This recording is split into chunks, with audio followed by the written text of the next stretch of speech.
Welcome back, ghouls and goblins. I hope you're having an absolute magical day. Thank you so much for taking the time to support the channel. First things first, it's a brand new sound system for myself, for all of you. Let me know how it sounds in the comments below. Is it better than it was? I certainly hope so. Brothers War is out. It's finally here, released to everyone on Magic the Gathering Arena. Buckle up, get ready. We have a new deck. This is Selesnya Artifacts, green and white aggro, literally carrying myself as a trash player into Mythic, which is fantastic. We'll break down the deck list, talk about the strategies, the synergies held within, demonstrating this within our ranked gameplay footage, again, going through Diamond all the way into Mythic, which is fantastic. Then we'll wrap up with our final thoughts and deck review. Make sure to like, comment, and subscribe to the channel to help support myself as a creator, and let's take a look at the new deck. Here we are with Selesnya Artifacts. Of course, we are in best of one standard. We have a 2.8 average mana value in the deck, so it's pretty beefy. We have 27 creatures and 9 non-creatures with 24 lands, and you know, a slew of new cards. It's ridiculous how many new cards are here. So there's a lot to get through. First up is the Teething Wormlet for 1 mana as a 1/1, and this is a creature worm. Teething Wormlet has Death Touch as long as you control 3 or more artifacts, which is very easy to achieve, right? So this is, you know, going to incentivize your opponent not really to block because they don't want to lose their creature. Eventually, it's going to get big enough as well that it'll survive. So, you know, just all around fantastic board presence through the Wormlet. Whenever an artifact enters the battlefield, you're going to gain 1 life. If it's the first time this is triggered this turn, put a +1/+1 counter on the Wormlet as well. So you can do this on your opponent's turn, you can do this on your turn, which is fantastic, and you're going to gain life throughout the entire process, which is really, really nice. So the Wormlet within this deck is an absolute powerhouse, even though, you know, it's played for 1, and it just keeps getting bigger and badder while gaining you life. Mwah, thank you, Teething Wormlet. We love you. We have the Yodian Dissent here for 2, a 1/1, and whenever an artifact enters the battlefield under your control, put a +1/+1 counter on target creature that you control, right? So you can kind of see how we're utilizing a few non-artifact creatures that have very nice synergies with artifacts, and then the rest of the deck will be artifacts for us here. So, you know, kind of like the Generous Visitor was with enchantments, the Dissent will be for our artifacts, which is pretty cool. A little bit more expensive, which makes it a little bit more playable, because this deck would be busted if this was a 1-drop. Like, that would be so messed up. So it's really nice, fair, and playable, as I like to say. Moving on, we have Urza's Battlethopter, a 1/2 for 3 with flash and flying. This is a legendary, so you can only have 1 in play at a time. You may cast colorless spells and artifact spells as though they had flash. That's almost our entire deck. You know, there's the Worm, there's the Dissent, and I think Michiko's Reign of Truth that do not count within this, but the rest of the deck does, which is fantastic, or is already at instant speed or flash. And then whenever you do cast a spell, if the amount of mana spent to cast that spell is greater than the Liberator's power, put a +1/+1 counter on it. Its starting power is 1, so this is, again, very easy to achieve. It's going to get bigger, it's going to get badder, which is the name of the game. We have a Simulacrum, a 3 mana 2/1. When it enters the battlefield, put 2 +1/+1 counters on target creature you control. Unearth for 4. So this is return from graveyard to the battlefield with haste. Send it to exile if it leaves the battlefield or at the beginning of the next end step. Absolutely fantastic. You know, it's not a cast, so it's hard to deal with. You can't counter it in your traditional sense. You do have to counter ability, not spell, so it's a little bit different, but there are things to do it, definitely. Urtai Resurrected does it, and there's that new blue spell for 2 that can do it here within the new meta, and Brothers War. The Clay Champion for 4 mana plus X as a 2/2. Clay Champion enters the battlefield with 3 +1/+1 counters on it for each set of force spent to cast it. When it enters the battlefield, you can choose up to 2 other target creatures you control, and for each double planes that you spent to cast the champion, put a +1/+1 counter on each of them. So, you know, this is fantastic. Base casting cost for 4. You know, it's probably going to be a 4/4, and it's going to put the counters on other creatures as well. Unless you're in the monocolors, which is totally possible. You get to choose, which is fantastic. And then also dump your excess mana into it. We love it. It's absolutely beautiful. So if you have 2 extra mana, you know, 6, 8, you can play into it to increase its, you know, its goodness. The platoon dispenser for 5 is a 4/6, and at the beginning of your end step, if you control 2 or more other creatures, draw a card. Yeah, we're gonna have a whole field of creatures, so drawing cards, you know, is definitely cool. No, we'll add to it. Not to mention, we can pay for to create a creature to fulfill that, you know, beginning part there, and unearthing it again from the grave for 4, which is really, really quite nice. The Steel Seraph for 6 as a 5/4 with flying, and at the beginning of combat on your turn, target creature you control gains your choice of flying, vigilance, or lifelink till the end of turn. Prototype for 3 mana as a 3/3. So, you know, the way I'm describing these cards to everyone is don't look at their organic casting cost. Just like totally ignore it. Pretend that the prototype is the whole card. And then if your game goes on long enough to utilize that organic casting cost, so be it, right? Unless it is your strategy to play them cheap, flicker them into the original creature, which is totally fine, right? But not here, not today. So, you know, this is basically a 3-drop for us. We'll drag that over. And that's what we have for new cards. Of course, there's a Mishra's Foundry here, and we can pay 2. It's going to become a 2/2 and still land. We can pay 1, tap it to give the other copy +2/+2, which is pretty cool, or any assembly worker, but I do not believe that we have any of those in the deck other than the land, and you know, it's fine, just it adds a little bit. We appreciate it. It's an artifact as well, so pretty cool stuff there. And then maybe we can talk about some of the older stuff really quick. So there's the Hot Shot Mechanic. It's a 2/1 artifact, and we don't care about its ability. It's just a good cheap creature that puts in a lot of damage. You already know what it is. Machiko's Reign of Truth. Target creature gets +1/+1 until the end of turn for each artifact and or enchantment that you control. This is going to trigger twice, and then it'll exile and transform into the Portrait of Machiko, where it just gets +1/+1 for each artifact and enchantment you control full time, which is really cool, right? So through the combination of stacking the entire field with artifacts and then being able to hand out flying to them, it's going to be pretty good, right? It's going to be nice and easy to get a bunch of damage here through with Machiko, which is quite nice. And then we've got Gaia's Gift here. 2 mana, instant speed, put a +1/+1 counter on target creature that you control. It's going to gain reach, trample, hexproof, and indestructible until the end of turn, right? So, you know, if the flying doesn't work, throw trample on it, dude. Let's go. Let's just bash through no matter what. The indestructible is going to be cool too. If you need to defend against the flyer, which probably not because we have our own flyers, you know, you can do that with the reach. It is what it is. It's all good with Gaia's Gift. You know, this card has a lot of value in it. And then the Wandering Emperor, because, you know, why not? If we're casting these artifacts at flash, well, you know, she just blends in. She's basically an artifact now. 3 starting loyalty for 4 mana with flash, like I said. And when she enters play, you can activate those loyalty abilities as if they were at instant speed, which is quite nice. +1, put a +1/+1 counter on target creature you control. It also gains first strike until the end of turn. -1, creating a 2/2 Sammy with Vigi. And -2, exiling tap target creature and gaining 2 life, which is, you know, that's the plus of Wandering Emperor, right? So that's surprise removal. But that +1/+1 counter is going to be good.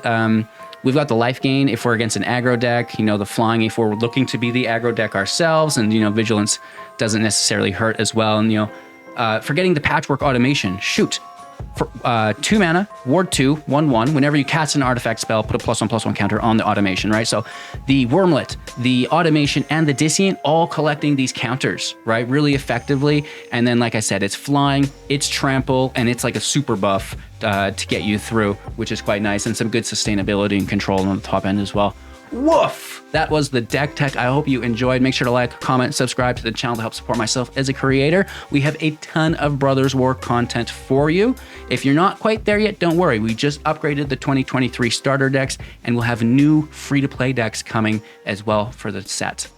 Cheers. Let's play some Magic. Alrighty, going first, and you know, who knows what's good and what's not here. I do think that this Yodian Dissient,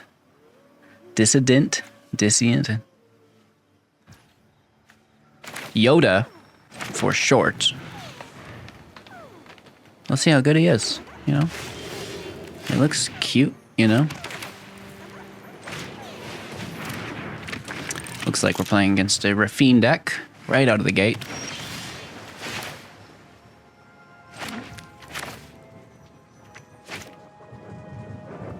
Let's hit for 1.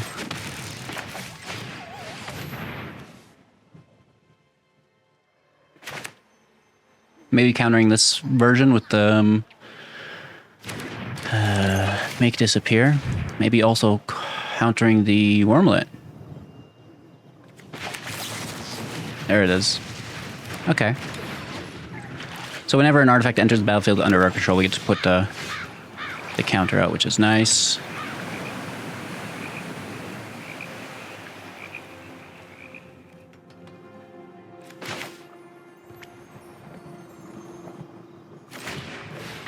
Let's throw Patchwork out.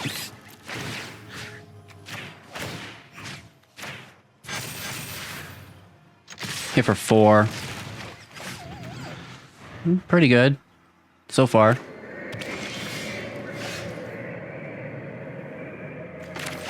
Land, play this for 3, can dodge, make disappear.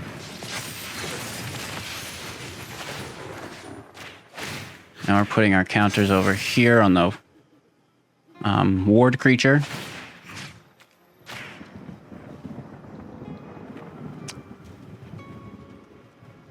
Oh, this could have... We should have given Vigilance to the other. I guess now we can attack. We should have left the ward as is and given one of the Disscients Vigilance. And then we would have had 2 attackers that were safe from the Emperor. Danik, it's okay for now.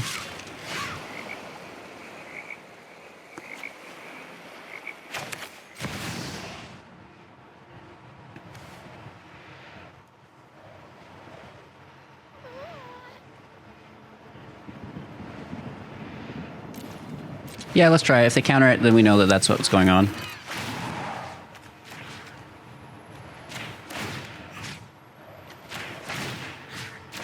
So we push up the team quite nicely here.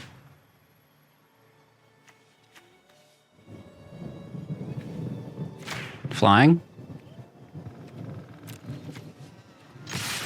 And we still just get a pretty tasty smash here. Hit for 7. Down to 4. We're nervous. We're not, like, clear of anything. Farewell hits hard. Oh, just a Teferi. A little T-top. You know, I've always got time, but nobody knows the past better than me.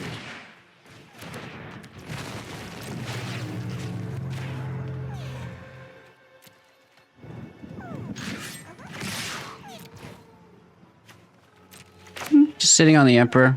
We do not mind. Take our damage. Good game, friend. Nice. Going first. It's a little slow, but, you know, it's got a couple of our new cards that we like, so it's fine. Right? No problems. It's good. Simba, move over. You're in the way. It's like, dude, I am the last thing that's in the way.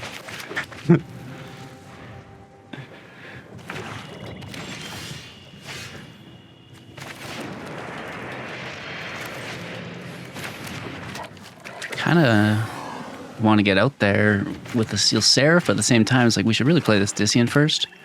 But maybe let's do Seraph, get a 4th land, and then on turn 4 it's a double drop. That's probably best. I think so. Up, up, up, and away.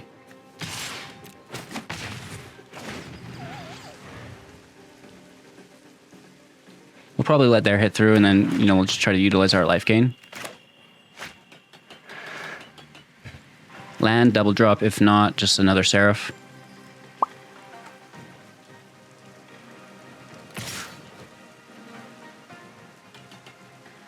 It's all yours. And then this way, if they Liliana, we can sack the mechanic. Flesh Gorger is a good card.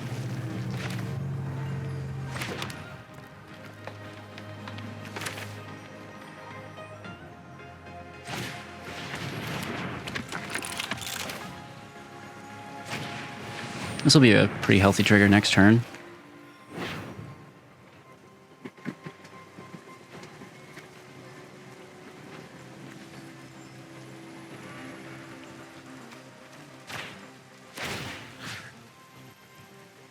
Life gain is ultra annoying. You know? Up, up, and away. Maybe we can outpace it. We're gonna try our best.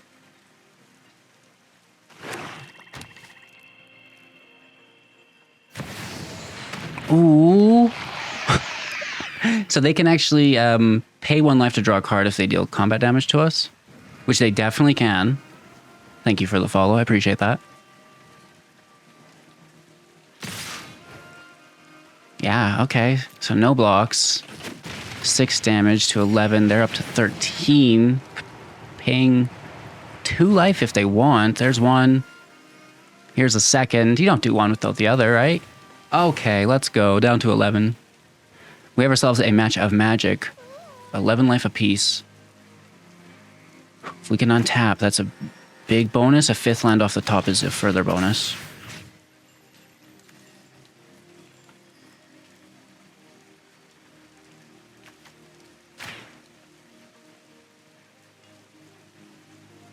We have protection.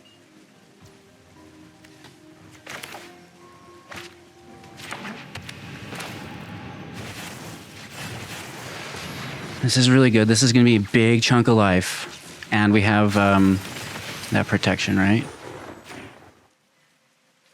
Push up on the Steel Seraph.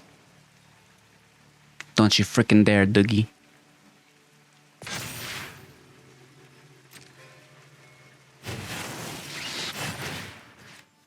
You get flying. 7, 8, 9, 10 only. Shit, that's so close. You get lifelink. Oh, this would be lethal, but we can't guarantee it.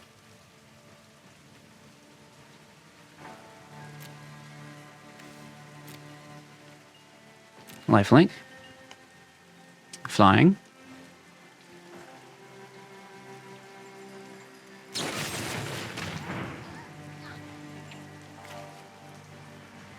Yeah, we should have attacked with all. Or is this still at the beginning of our combat? Because they're tapped now. We might have lethal. Have we declared our attackers? No. Oh, this is still on the ground. We need to give it flying instead of life gain was the thing. That was the hold up. Big hit. A lot of life. This should have got flying. But the life gain's cool too. Right, they're down to 1. Let's see if we can get away with it. We have no protection. They have 5 mana, 4 cards in hand.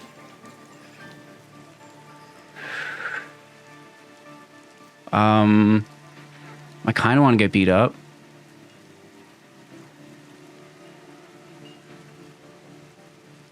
No blocks. They go to 4. They can draw 3 cards here. This is so good. Dang, dude. What does mine say? Bro, what does mine say? Wow, that Yagmoth or whatever, this Praetor is like, that can find you the card for the specific situation that you find yourself in. That's a cool card, dude. All right. A little slow, but if we don't get a 1-drop, I might just... Oh, there it is. Paying life for it, which I don't appreciate, but whatever. Whatever, dude. We have a really nice curve here. I wish I had a 4-drop, but... And I hope I survive. Like, I can't handle removal here, dude. Leave me alone.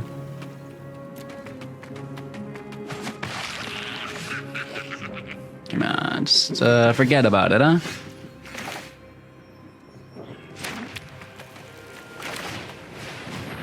Patchwork is pretty cool. 1 life. Push up our Teething Wormlet. We'll hit for 2. Keep tempo.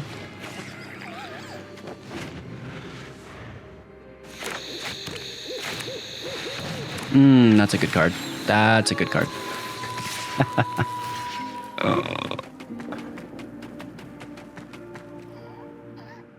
No blocks, 5 damage. It's a good thing we've got life gain.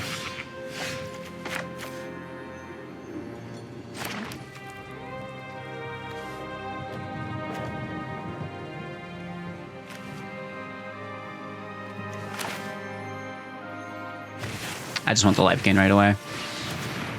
Urza's Battle Thopter, I love you. And any other time I would.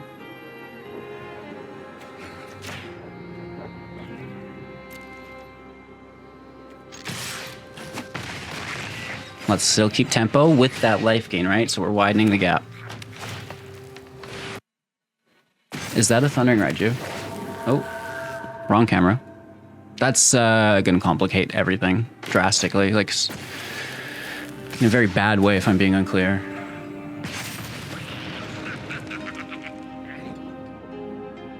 Wow. Down to 6. The additional life gain here is good.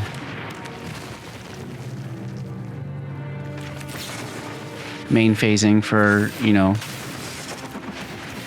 more counters for our life gain.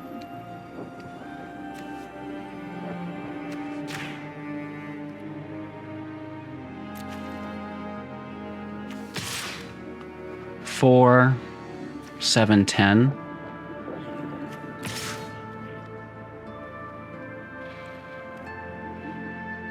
I'm gonna keep a couple blockers back, hit the 6.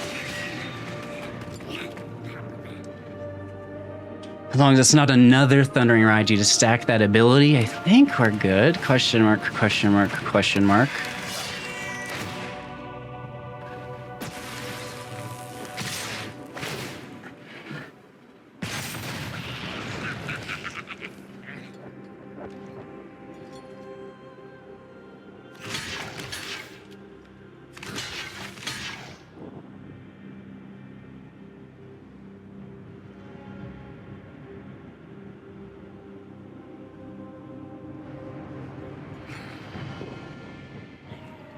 So we're getting hit here for 7. Do you think they have 2? And then we're only hitting back. Oh no, we'd have lethal on the way back. Math is hard. Maybe not. Maybe they've got a blocker I don't see. It could be double burn spell, so I don't want to take too much damage.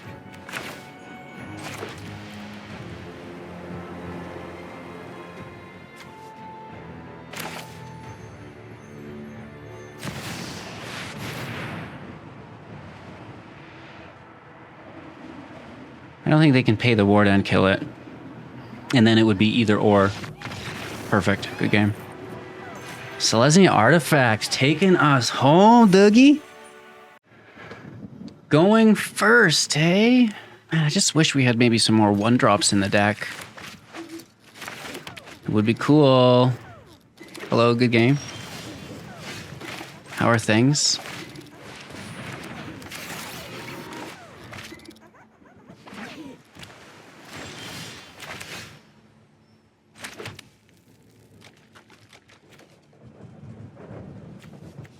Let's play the Unearth in case it's a counterspell, and then we can replay it from our grave next turn. Yes. Beautiful.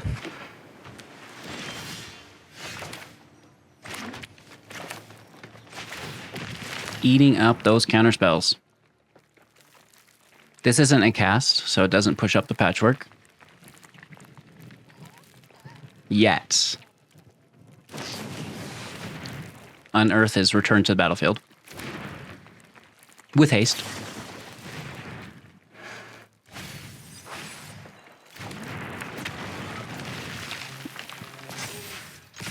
For 6, down to 12. And now you're into exile. But we've got a 4/4 with ward, which, well, I'll tell you what, I certainly do appreciate. And you know the best thing about all that is? If we had the right land.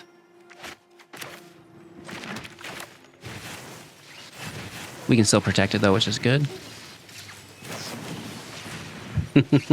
Get wrecked, Mono Blue. Good game. Yeah, you know what's going to happen. Get out of here. We're going to Mythic, ladies and gentlemen. What better way to do it than by beating Mono Blue, one of the best decks of the last set. Oakley dokely. We all love new decks, specifically aggro decks that climb that ranked ladder. At least for me, you know, we're really early into the season still. Only half the month has passed. We're on November like 15th as the day of recording. half of the season left to play that ranked ladder.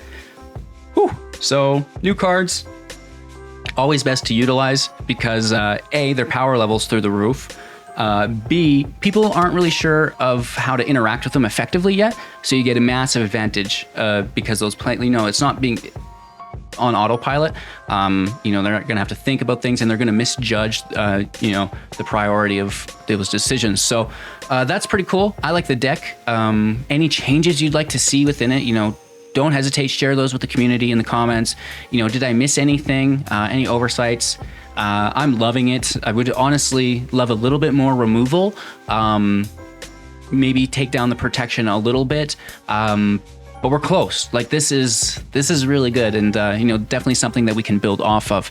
So with that being said, we're gonna tear into a pack. I have a couple old packs still, and then we're gonna get into the newer ones, which ship, I believe, on the 18th. Today's the 15th. That's only 3 days away, and I have 3 packs to open. So we should get there. We'll get there. This is a Dominaria pack here. We can tear into, and I've got a new camera set up. So let's see if we can still do this. I think we can. And I think I could even scrooch myself over and then we can get a better view here. So the arts is always fun. The full art swamp is actually worth like $1 or something. So those are always nice to see as far as the value of your packs go. The lookout, the phalanx. We're looking for like resolute reinforcements, I guess. Things like that are actually good within the set. I like the recruiter. I think this is a really, really cool card. Speak of the devil. Hey, you. So we get a resolute. We absolutely love it. If my camera can smarten up here, I'll give it no choice but to focus. Well, now I'm not doing it, right? The treaty, the hand of hatred. I like this card too. Valiant veteran. Oh, that's pushed in the new set because all the soldiers. The soul tender, and that's gonna be it. So we get the veterans, pretty cool. We also love the resolute reinforcements because that's soldiers also, right? So Azoria soldiers, Bant soldiers, looking pretty good in the newest set here. So that's kind of awesome that we pulled that. New packs coming soon, new videos out every day. Thank you so much for watching. Have an absolute magical day. Can't wait to see you soon in the next. Take care.